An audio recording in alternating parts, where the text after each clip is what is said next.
ప్లైని లామినేట్గా different వేస్గా apply చేయొచ్చు, కానీ laminate apply చేసే ముందు ఈ టైప్లో ఫెవికాల్ స్ప్రెడ్ చేయడం చాలా ఇంపార్టెంట్.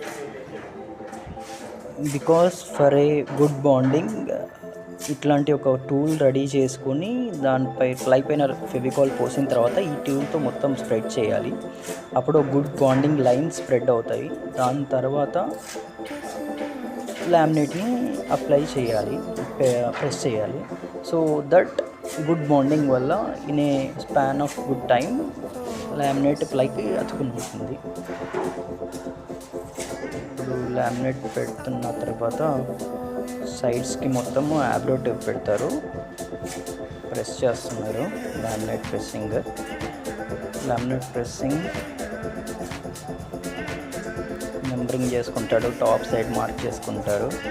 తర్వాత క్లీనింగ్ చేసుకున్న తర్వాత దానికి ప్రెషర్ అప్లై చేసి హ్యాండ్స్తోని మొత్తం ఈజీగా స్టిక్ అయ్యేలాగా గుడ్ ప్రెషర్తోని ఎవ్రీ పాయింట్ని ప్రెస్ చేస్తారు.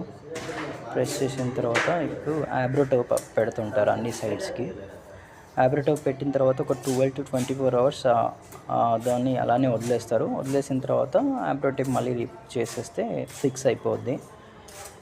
ఈ వే ఆఫ్ వర్కింగ్ అంటే గుడ్ వే ఆఫ్ వర్కింగ్. లేదంటే మనకు పెట్టిన తర్వాత పైన లామినేట్ పైన బబుల్స్ వచ్చేస్తాయి. ఇది correct way of working. Thank you for watching.